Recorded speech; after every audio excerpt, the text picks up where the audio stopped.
Today's event is in partnership with the Muckleshoot Tribe.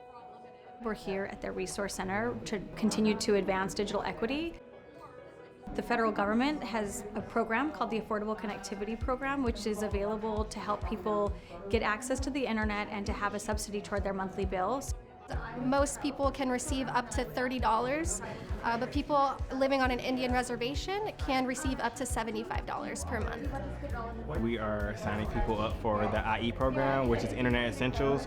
Having access to internet, people can work from home, do school, just live their daily lives, even just watching TV. You need internet and it's essential.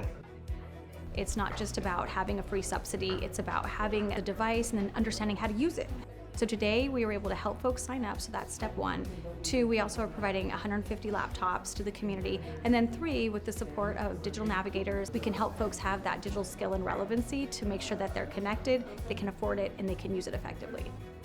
The digital navigators that we have are not only promoting the Affordable Connectivity Program, but also Internet Essentials. So having someone who can walk somebody through that process, especially if someone lacks digital skills, these folks are here to help them.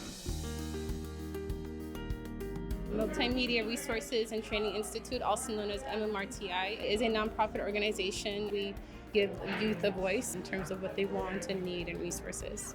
Also, we provide digital literacy classes for senior community members who want to learn more about how to use their computers. I'm here with the MMRTI as part of the Digital Navigators, and so far we're helping people get the discount, the Affordable Connectivity Program. This is what it's all about, and it's so special because it really is driven by the community based on the needs of the community. I'm proud of the work that we've done, and it's really great to see everybody working together to make an impact.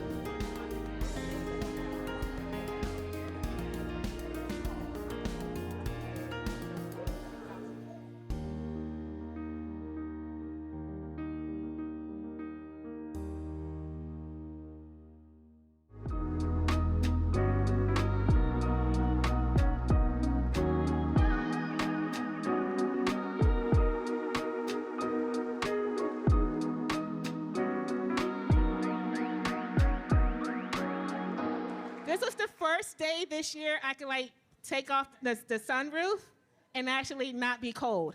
So thank you, weather gods.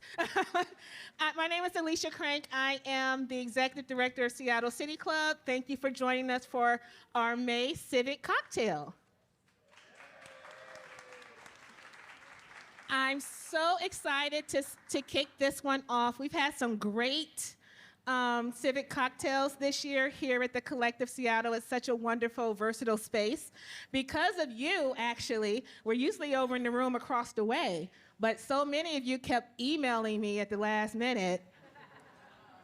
The wonderful staff here made a very quick pivot this morning and said, we're going to put you over here. So thank you, Collective staff, for being so welcoming.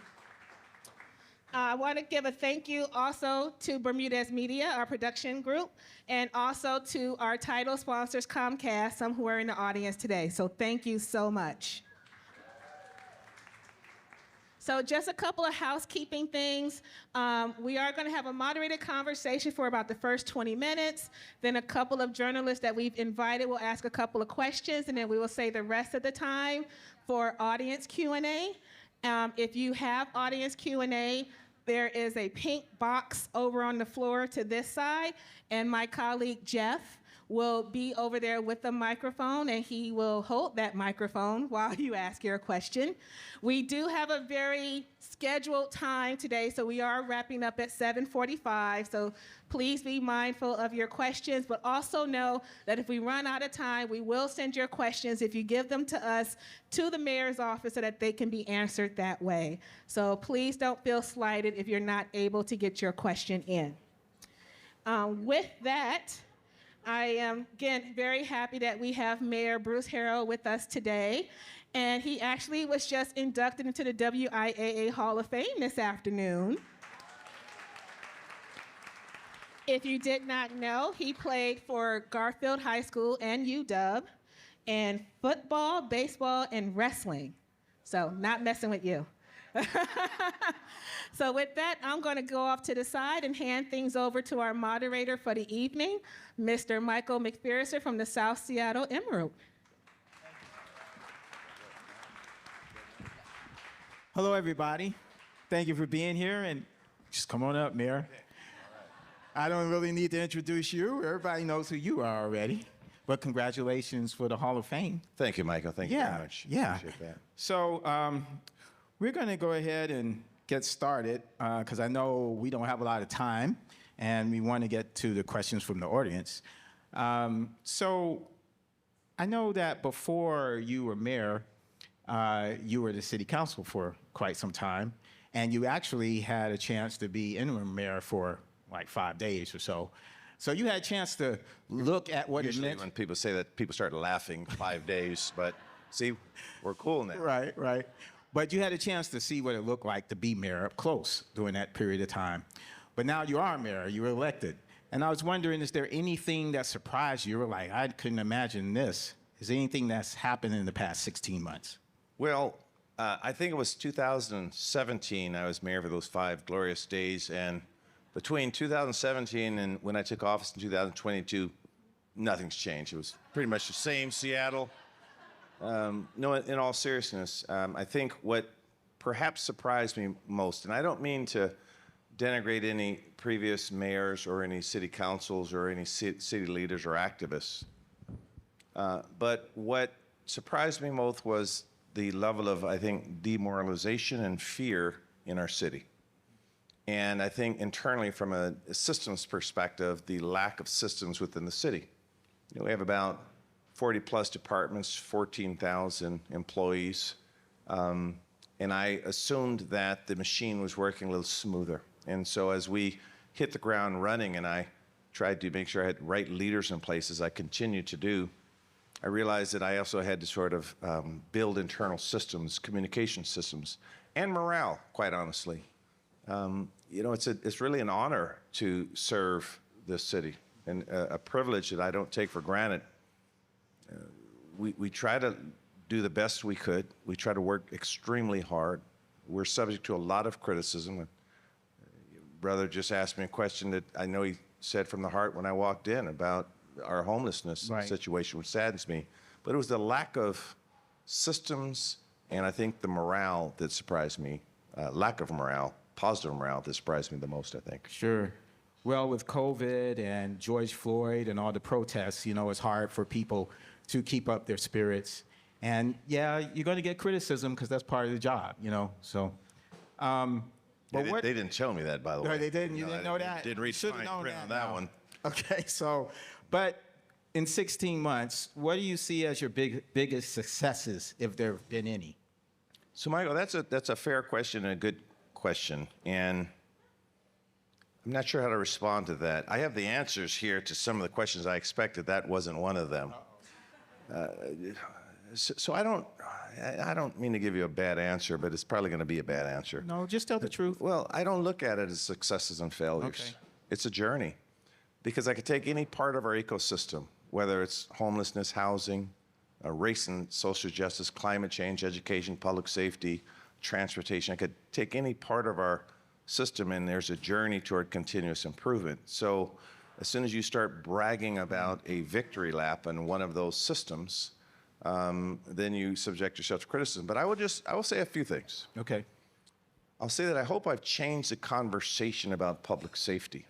That, for example, I don't know how many of you have cross-examined police officers or sued large companies for misconduct. I have, and I grew up here in the city, and I could talk about being on the bad side of a police interaction in terms of growing up.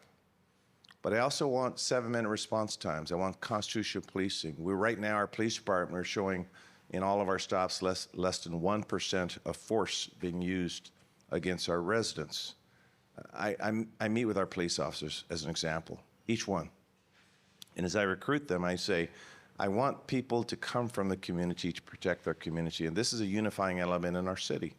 This doesn't know a race or a demographic or an age. We all want to feel safe. We want our babies safe. We want our elders safe. And so I think that I've tried to change the conversation, how we approach all of these issues. I could go through transportation, I go through climate change, but what I've tried to do is embrace, number one, the spirit of excellence.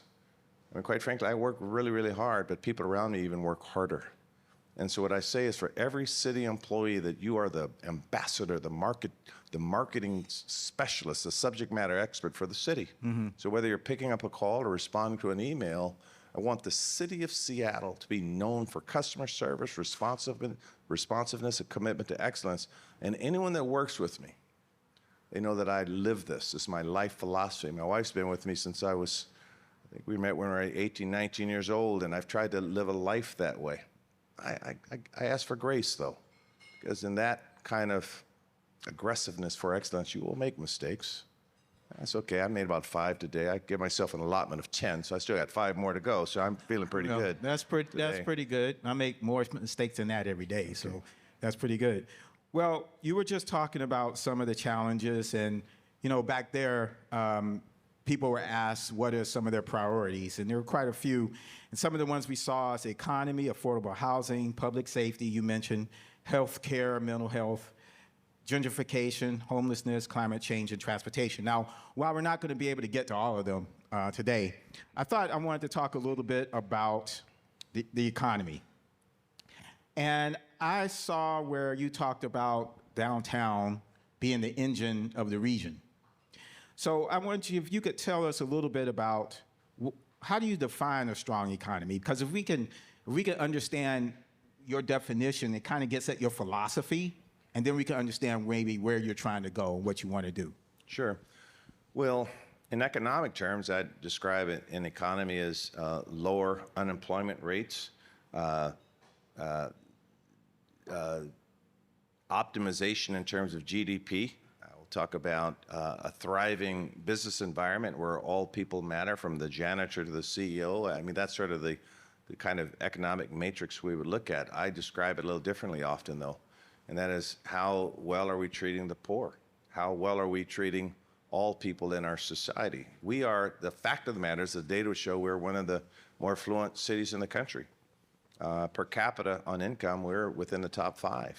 Right. So when we could describe a great economy, you tell that to a person, again, that can't afford to live in the city, and you tell that to a barista or a food service worker or a healthcare worker that can't afford to live in the city. So in economic terms, that's not all, I don't think that's the right matrix to define a great city.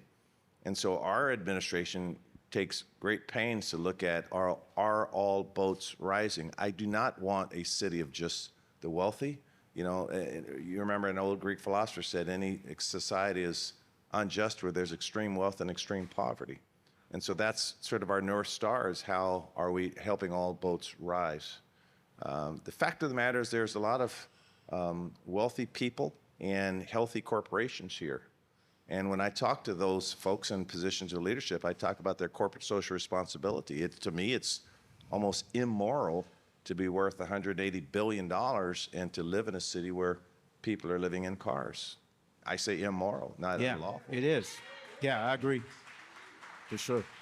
So as the executive in charge of the city, if again, my staff have seen me talk to CEOs very directly and use those same terms. And so that has to equate to scholarship money for kids that are trying to go to school. That has to equate to housing policies and housing investments to make sure that the janitor could afford to live here. So, and quite frankly, I'm having discussions with, you take it from the White House, an example. Our Secretary of Housing is Marcia Fudge. Now, what a change from Marcia Fudge to our former Secretary of Housing, Ben Carson, right? And I could go through the whole cabinet from Labor and Marty Walsh, or you don't need to do that. Yeah, I mean that we are in a great position right now, and one reason I work really hard on with our federal delegation is to make sure that I think many of the answers that we're grappling with in this country could be found right here in Seattle, because first and foremost, I believe in its people. Well, that all sounds wonderful, and I agree with most of what you said, but not all of what I said. Well, okay, let's say I agree with all of what you said. I'm just messing with you. Let's say that. But let's get down to some specifics. Sure. So tell us a little bit about your plan. How do you revitalize downtown? And can you explain a little bit about how you want to do that? So first, I have to look at my lane, right? You got to stay in your lane. Yeah. My lane is to make sure everyone's safe. That's my charter responsibility. So, and what safety looks like to me are just not police officers walking around here. That doesn't give you a feeling of safety. What is safe for me is where if I can take my grandchildren and walk anywhere around here and not feel threatened by any sense of the imagination. And when I see people, well, there's no one over there. When I see, so that's my responsibility. Okay. What I want to see downtown look like, as an example, is I don't want to see people huddled around tinfoil. I want to see them helped. I don't want to see people in tents. I want them housed. I want to see vibrancy. I want to use music, arts, and culture as a unifying element in the city because we are best when we are celebrating our common denominator, and it could be music and art. I want to see activation. Quite frankly, I think it's time for all of us to sort of change our paradigm of what a downtown could look like. When we look at our building codes, and I talked about that specifically in my downtown activation plan, we re-examined the building code, the signage code, the lighting codes, all of those things that were actually thought about pre-COVID, right? And pre-e-commerce at the levels we see it. The fact of the matter is we live in an e-commerce society. Our consumer habits have changed, but you can't have daycare through e-commerce. You can't eat through e-commerce. And so the new downtown that we're working on, our plan, and we will activate, will look at what the new downtown looks like. And I know we get a lot of hits here in Seattle when you see what you don't like to see out here. But I don't know if any of you visited other cities. This is an American issue, and we're better than a lot of cities. So our activation plan will do that. We'll activate areas using small businesses as a means to replace what's in here. That's in our economic development platform. It's called Seattle Restored. So where I see plywood, I want a small business to be able to thrive. Right. I want to see daycare. I want to see activation. Heck, I love dog parks. People, they migrate toward dog parks. And so the new downtown will be one of activation and one of safety. And that makes a lot of sense. And let me just say, I saw an Axios article that says that Seattle has a record high number at 104,000 residents in downtown, right? And yet, and foot traffic's increasing, and I guess Amazon is having its people come back 2 or 3 days a week. So things are moving in the right direction in that way, I guess. But yet we do see many storefronts still boarded up, et cetera. So while I know you say you got to stay in your lane, but there also has to be someone that has a vision that can help the other lanes kind of come together. So can you talk a little bit about why are these storefronts still boarded up when we have 104,000, more residents than we've ever had? It kind of doesn't, and you talked about like you can't do e-commerce when it comes to babysitting. There's plenty of things like that. So yeah, I don't understand. I'm trying to figure that out. So, and by the way, redesigning downtown as an example, redefining it, creating a vision, building it up. I didn't see that in my contract either, by the way, because I don't think any mayors had to sign up for that. But I embrace it because what I do have is the ability to quarterback and pull together some of the greatest. That's what a mayor is. Well, yes and no. Okay. I mean, this is a new time. Yeah.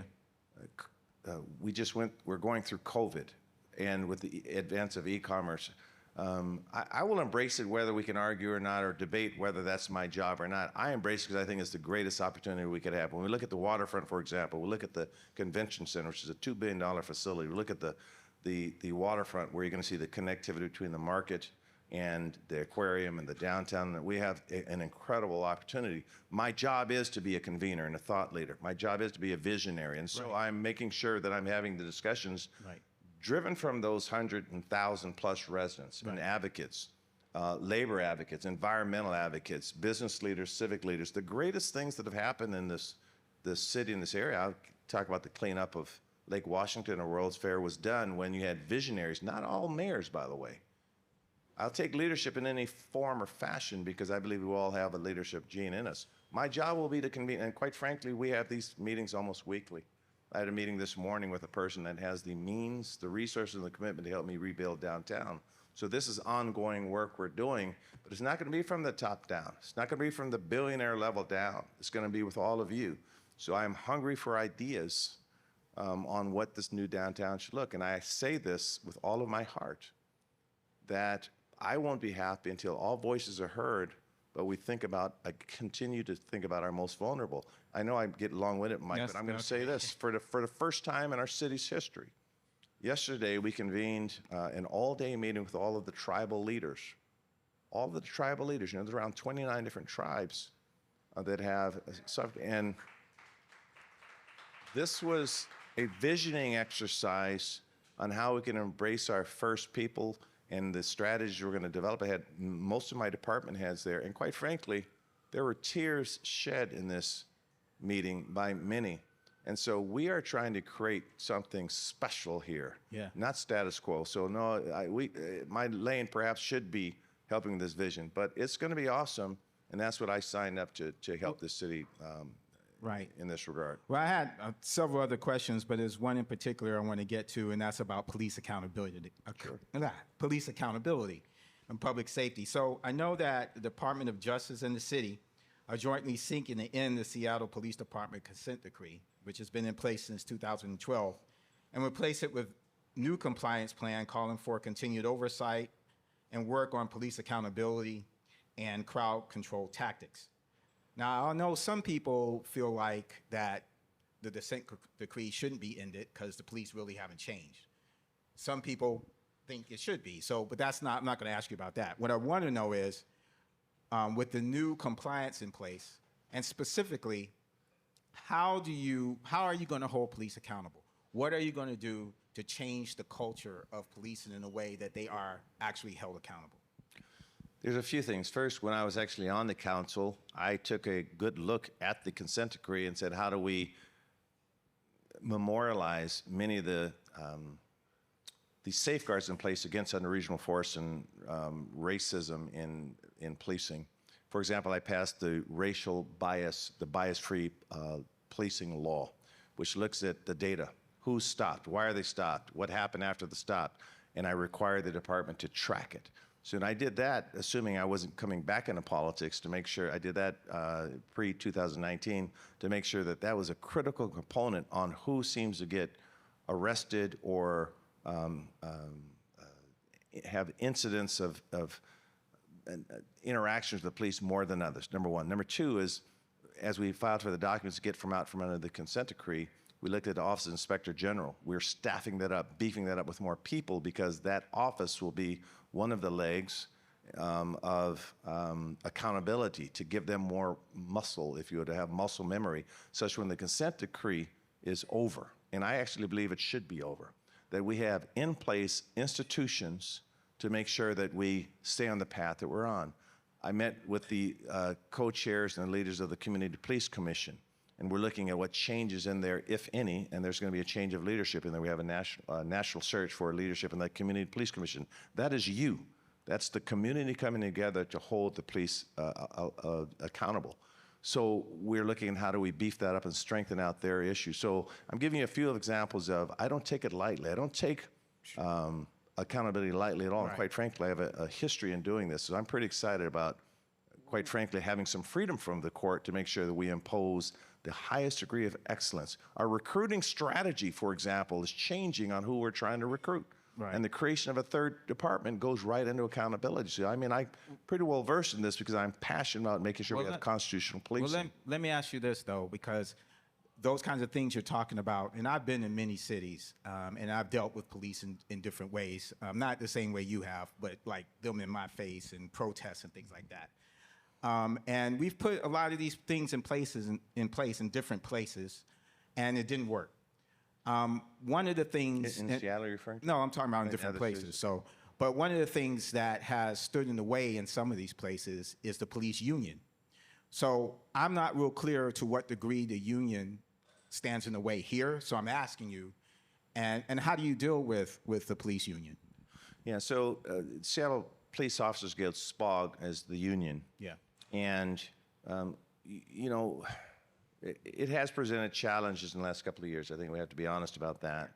And so when I meet with the officers, and we're going through a contract now, and I've said this to the officers point blank, I said, here's what I expect out of you. And I give my vision to each one of them. went to every precinct, talked to every officer that was at the precinct, every shift, 3 a.m. And even at the time where I'm recruiting officers, I said, if you don't believe with this vision, then you can leave the department. I said the same thing to my cabinet members. And that's how I will recruit. The officers themselves could be the biggest recruiters. And I will tell you, and I'll look any of you in the face and say, we have some outstanding officers, outstanding police officers.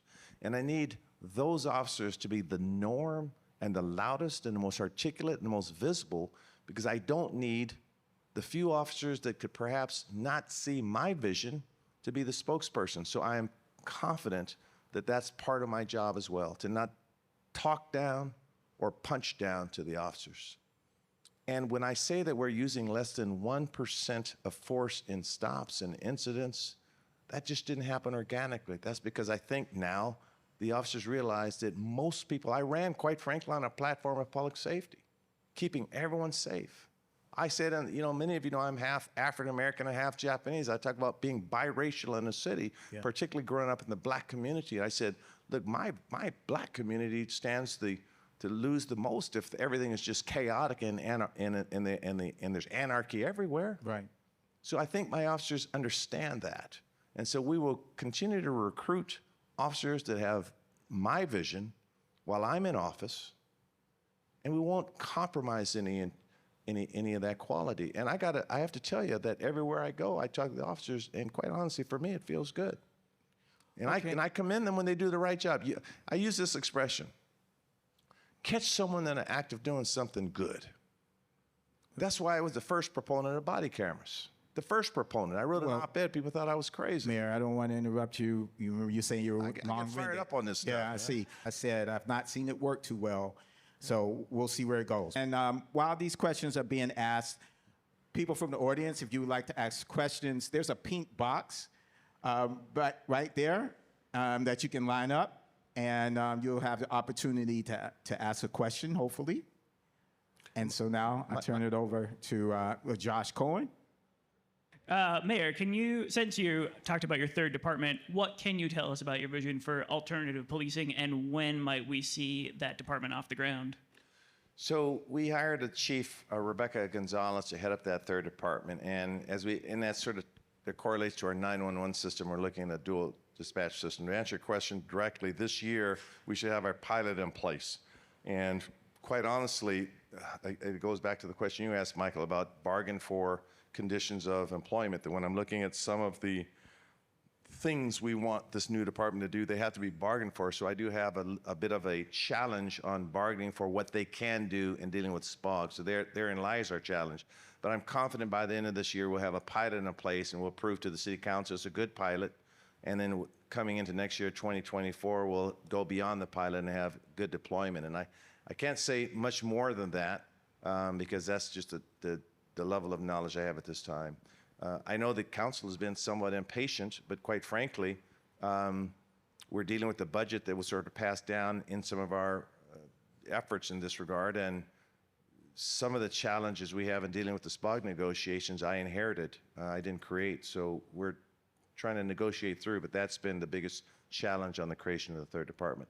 I'm very confident we have the right leader in Rebecca Gonzalez, who came from the fire department, who will be our third chief. So we've got police chief, fire chief, care chief. And by the way, let's get used to calling it our care department, civilian assisted response and engagement. So we'll have a fire department, a police department, and a care department. And that care department is going to be institutional way after we're gone, hopefully. So I think that's going to be the modern way we protect our people. Cesar Canizales. Thank you. Thanks, Mr. Mayor. Continuing with the theme of public safety, Rainier Beach High School, the students there held a couple of town halls a couple of months ago about public safety. They talked about how they don't feel safe in and around school. They don't feel safe calling 911 because they don't know if the police are there for them or against them. How do you build trust? How do you build safety, public safety, in a situation like that? Yeah, first by establishing a relationship. So I have a great relationship with many people at Rainier Beach. My Office of Education director, Dwayne Chappelle, was a former principal at Rainier Beach. And I had many of the Rainier Beach football team players come because they're the leaders during football season up to the office and swivel around in my chair to develop relationships with them. The first thing I have to do is you have to build trust. You have to earn trust. So I'm hopeful that members of my administration, myself included, and my team could go on there, and I could bring some officers and let them see some officers. Like there are many officers they do trust. They know. I also believe that when kids are younger, around 13, 14, and they're on the soccer field, the baseball field, the football field, that's where you start. So I am encouraging my officers to go down there and toss football around or get in the huddle with them to develop the relationships. I literally just, earlier today, I was at Van Asselt Community Center playing basketball, if you could call it that, shooting around with some of the young kids. So I think we started in the middle school. We develop the relationships, have the conversations. I bring officers in, and they realize that in 2023, that I could control, that my officers are there to serve you. And we had this discussion at Ingram High School when there was an unfortunate shooting. And the governor and I sat there and I talked to the kids, and I said, look, I want to protect you. My protection arm are my officers.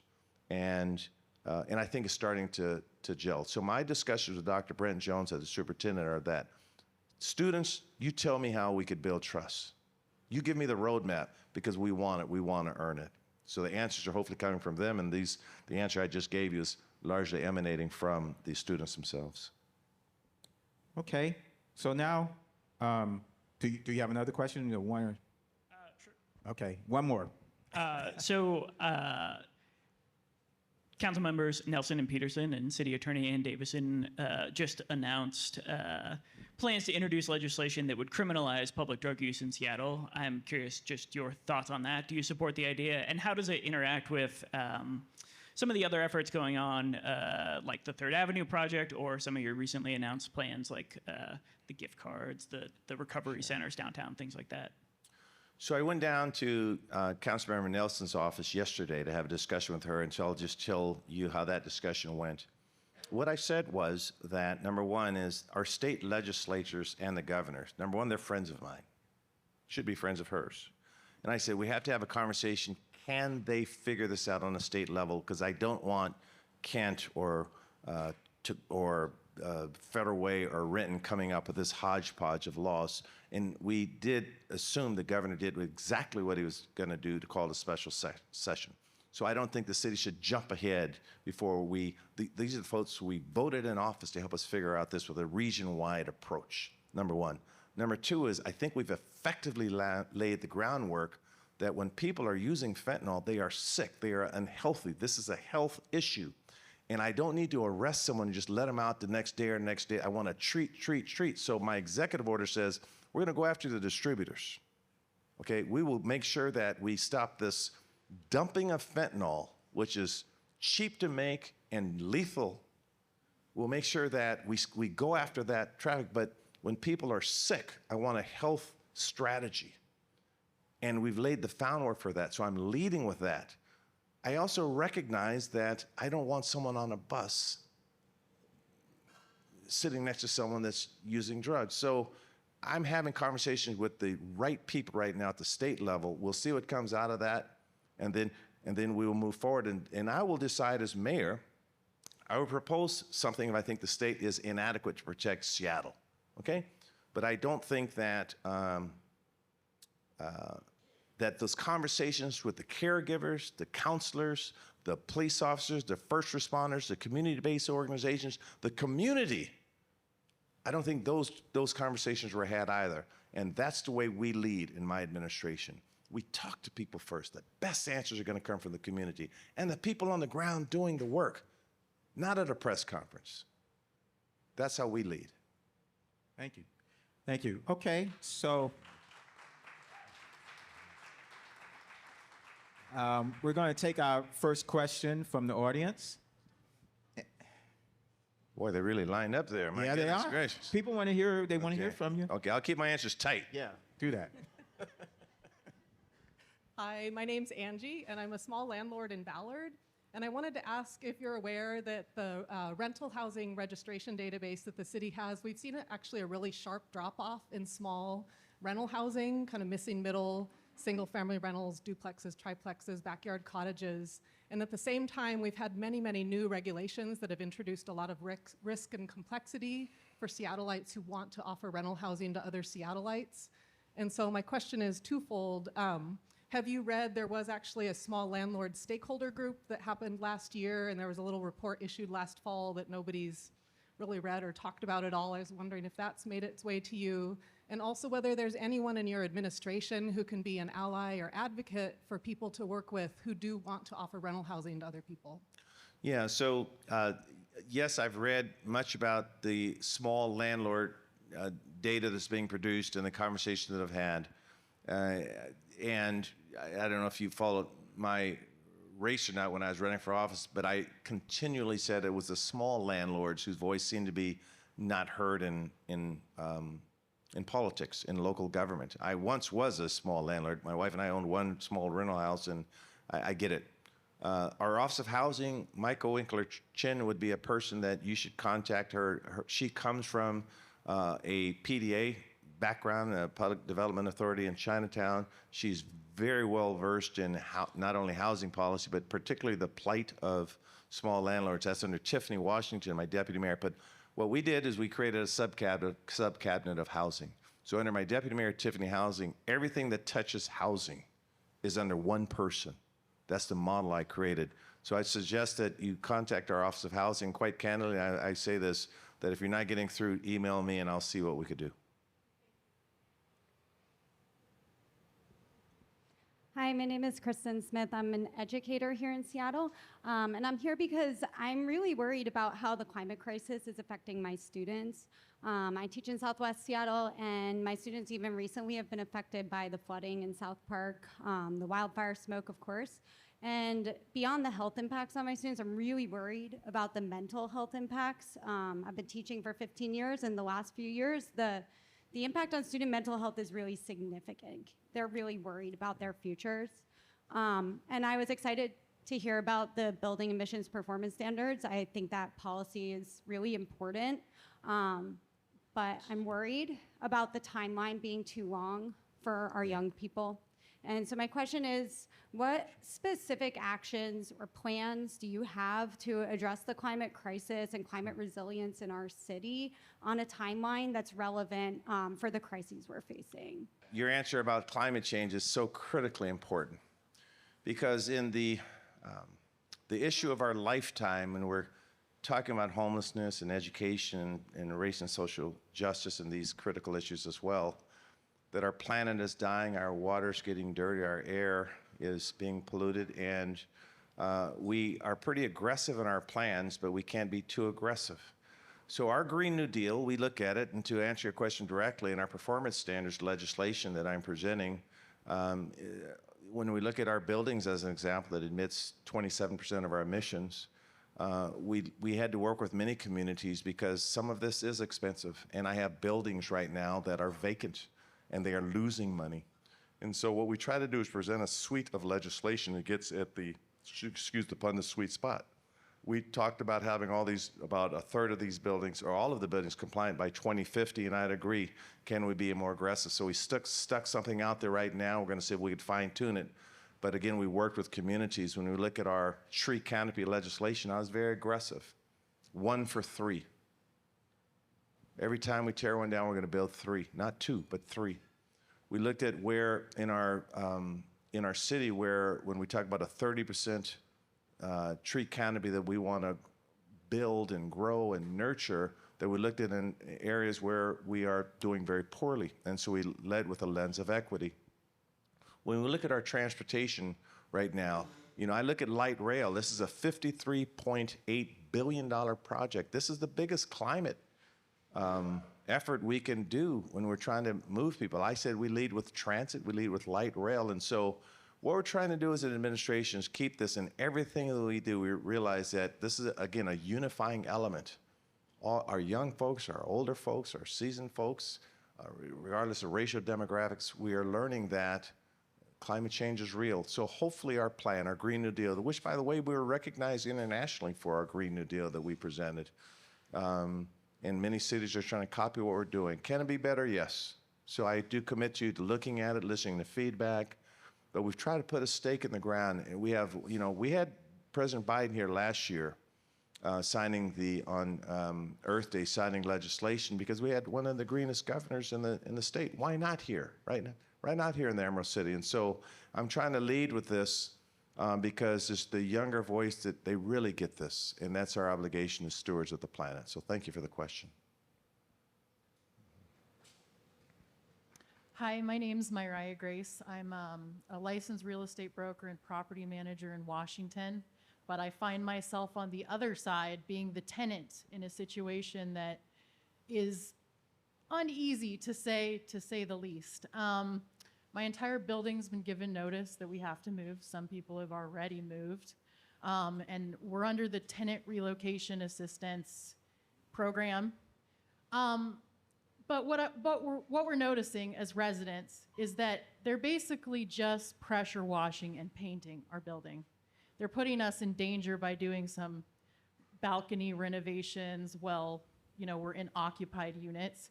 And I guess my question just really comes down to is like, how is Seattle, how are you holding landlords accountable for the relocation of buildings when they are part of this TROW program? So I'm not quite tracking the question. So how are we, when we're trying to, I'm not following your question. How are we relocation of tenants? Yes, for like distressed buildings or rehabilitation. I see. Major renovations. I see. So like, is there like a code they have to follow? Like, what does that permitting process look like? Because what we're seeing is something where it's almost like they're just putting lipstick on something and trying to displace a building that's 80% minority. So your question is the experience of the tenant while a landlord does your air quoting renovations, that the experience of the tenant is less than optimal because, and are you also suggesting that the improvements that were actually made were done poorly? Well, they're making us move so that they can do these so-called major renovations, which, I mean, major renovations is deceptive, right? If all you're doing is painting and doing work that is just a product of deferred maintenance. So, and is this a personal experience you're having? You had to move and you came back, and so or just people you know are experiencing this? So I live in the building. I have not moved yet. My neighbors are here. One of them has moved already, and we're just wondering, how is this decided? Like, how are landlords given approval to make people move? Or are they just being greedy and upping the rent with the next tenant? So I don't have a crisp answer for you. What I'll tell you what I know how the structure is. That we do have one of the more aggressive rental inspection ordinances that are tenant friendly in the country, quite candidly. That we do have on the city council level a renters' rights committee that sort of specializes in the renter experience. And so I would suggest you contact the city council on the renters' right committee, which will then give us guidance on policy recommendations to our Office of Housing that I mentioned earlier, and we'll make sure that we comply with the law as a city. So we have, I think, a pretty good infrastructure. I can't speak to your personal experience, and I don't know if there's gaps in that legislation that I need to know about, then I do need to know about them, so. I just wanted to add, my actual apartment was renovated 2.5 years ago when I moved in. Renee here, she renovated her own apartment. They're telling us that they don't know what the location of our units are. They asked us to send photos after they've already been in our apartment like at least 3 times in the last year. They entered without your permission? No, they gave notice, but they're saying they don't know the condition inside, and yet they're applying for this major renovations project and not doing it. Besides the Renters Commission, because my aunt lived in that building for 42 years, and that's the last place I saw her alive. Yeah. I have Crystal here on my team, so can you give your information to Crystal and we'll follow with you? She's right here watching me inadequately answer your questions, but we'll follow up. Well, it's okay. I mean, Mistake 6, but mistake 7 will not be the lack of follow-up. So we'll follow up. I'll make sure you're in hands with the right people. Thank you for your question. You know they're proving what I said about people look to you for almost everything. That's okay. Okay? It was. I'm just showing I did read that in the fine print, all right. so I was aware of that one. Hi, Mr. Mayor, and thank you for providing this opportunity to have some face time with you. I'm a first-year law student at the University of Washington School of Law. I've lived here for 15 years. I worked in tech for about 10 years. I'm one of the rare millennials that is a homeowner over in West Seattle, and I'm a voter. I would like to ask you about homelessness, and particularly about the millions of dollars that have been spent on sweeps. You may or may not remember me. I asked this question to you recently when you came to the law school a few months ago. The answer that you gave me was a bit unsatisfying. You told me that everyone that is swept is given alternate housing options, but to be perfectly blunt, that's unequivocally untrue. It's not a what? So unequivocally untrue that people are offered other housing. Whether they are or not, our shelters are full, our tiny house villages are full, and there's a lot of legitimate reasons that people refuse other alternate housing options. They may have experienced sexual violence in shelters. They may have a pet that is their only family, and they do not want to part from that pet in order to be in a shelter. They might be with a partner that they will be split up from if they have to go to a women's shelter and a men's shelter. They might have a drug addiction, and they won't be accepted into shelters. So I would like to know what you are doing or why we keep investing in sweeps, spending millions of dollars on this Band-Aid, dare I say solution, because this is not a solution. I would like to see, and I want to know from you, what we're going to do to actually focus on the houseless, not the housed, in our solutions around our homelessness issue. Thank you.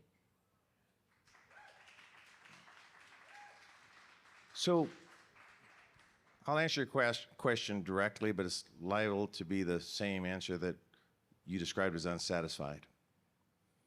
The fact of the matter is that the structure that I inherited, we actually farm out our housing policies, our what you're calling sweeping, but we're calling our sheltering our housing policies to the King County Regional Homelessness Authority. So we spend north of $100 million into an agency that is countywide to make sure that they do comply with our housing first policy. They cannot remove one person unless they are offered shelter. That is the law. And so when I talk to the Unified Care Team, these people work for me, for my city, for your city, for your tax dollars. I meet with these fine people, and I will ask them first, are you leading with compassion? Are you doing the outreach? At Woodland Park, for example, I think we did 6 months of outreach before we removed one person. And I will tell you this, I've been in the city, I was born up on Capitol Hill. I lead with this right here. And so when you say stop the sweep to your friend in back, I said, brother, we don't sweep. I will use every ounce of energy I have to shelter people. Now, the fact of the matter is some people do refuse housing. They refuse shelter. That is the fact of the matter. And it pains me that I'm not going to let someone die because they are cold or too hot on my watch in this city. They're not going to live on a sidewalk or in a park and die from heat exhaustion. That my job is to make sure that they get water, that they are cool, that they are fed. So I don't take this lightly. I say I don't sweep. I try to help. And quite frankly, my wife and I have been in this business a long time to help people. When I go to these shelters, these are not people I don't know. I could call a lot of them by name. I grew up with a lot of people that have struggled, that dropped through the safeguards that our society just do not have. So it's our King County Regional Homeless Authority. They are responsible for sheltering. The county puts money into it. We put money into it. I am one of 9 votes on that committee. But I will continue to meet with our Unified Care Team to make sure that they are implementing the right policies. Now, and I ask everyone this. This is the thing that I need everyone to hear my voice to understand. Everyone. That part of what I'm also trying to build is where we all could help. I think everyone that could hear my voice right now wants to help the people that are homeless. And so my job is to try to find an entry point for you, whether it's giving money, giving time, giving a shirt, giving food. I have a $200 million deficit, by the way, in this budget that I'm going to present, that we're going to prepare this year. Businesses are down.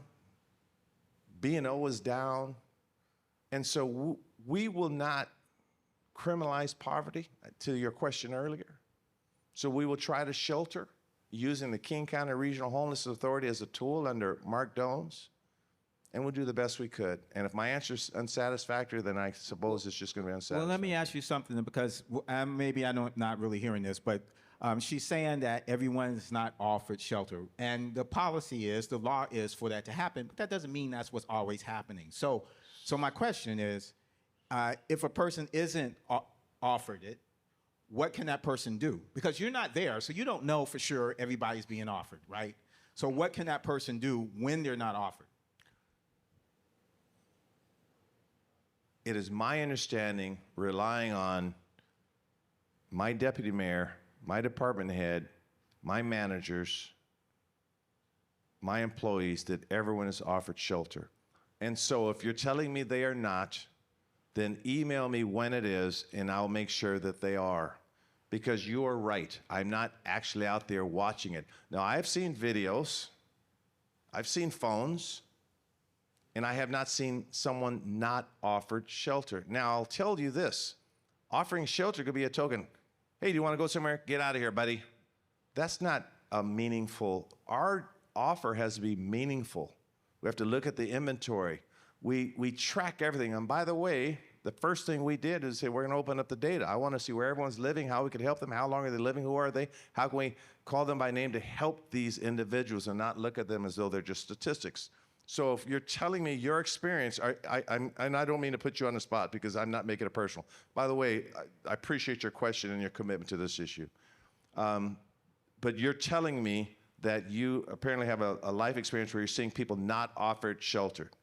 Then I need to know about that then, because that is inconsistent with the policies that I support, and it could be employees not doing their job, but that is not our policy, and it's not even the policies I put in place when I was on the city council. I do have some personal experience. I have lots of friends who have experienced homelessness. I have a lot of friends in the social work community as well. Our shelters are full, or they are completely full. So people who are being swept are being offered a place on a wait list, and that's it. They're not being let into shelters most of the time, even when they don't have many of the So things I talked about earlier. So I will receive that, and I will, my staff are going to review this as well. I receive that, and I will take that to the people that I work with. I believe you're a person of integrity, so I have no reason to doubt that, and that's just good feedback. Thank you. So unfortunately, thank you. Unfortunately, we have to wrap up now. I'm sorry to the rest of the people who want to ask questions, but we do have to wrap up. I do want to say that you might want to put something in the system where people can reach out, because, you know, reaching out to you every time, there needs to be some other way. That should just be part of the process, right? You know, so just think about that. I receive that as well, but I will tell you that we put a constituent response system in place because I want everyone to respond. I will think seriously about the last question, because that hits home, that if I have employees that if I'm out here saying we're offering one thing and my employees are not doing that, then that is poor form, and that's not what we want. I've had a lot of people work for me, and I know that everybody doesn't do what they're supposed to. So Understood. That's just very, very Understood. Okay, so thank you everybody for the conversation. Thank you. I thought it was pretty good, and give the mayor a round of applause, and a big thank you for Civic Cocktail and our sponsor Comcast. So thank you very much. Thank you. Mr. Mayor, Mr. McPhearson, everyone, thank you whoa, where are you guys going? Going. Okay, thank you so much for joining us this evening. Again, as I said before, if you were not able to get your question answered, if you will submit that back to us, we will make sure it gets to the mayor's office. You will all that registered will get an eval in your email sometime tonight. So please fill that out for us, because your feedback is super important to us on how you felt about tonight, what you want to see us do in the future, and there will be a space for you to ask that a question if you did not get it today. So again, thank you to our sponsors, Comcast, the Collective Seattle, and Bermudez Media, and hopefully you will join us back here on June the 7th for our Civic Cocktail before we go on summer break, which will be about improving accessibility to higher education. with our friends at the Gates Foundation, College Success Foundation, and a few others. And also, I would be remiss if I did not say, this is the last day of Give Big. So if you would be so kind, being able to put on this kind of production here at this level requires your support financially and otherwise. So again, I'm Alicia Crank, Executive Director. Thank you to my staff, board members, and to all of you. Thank you so much.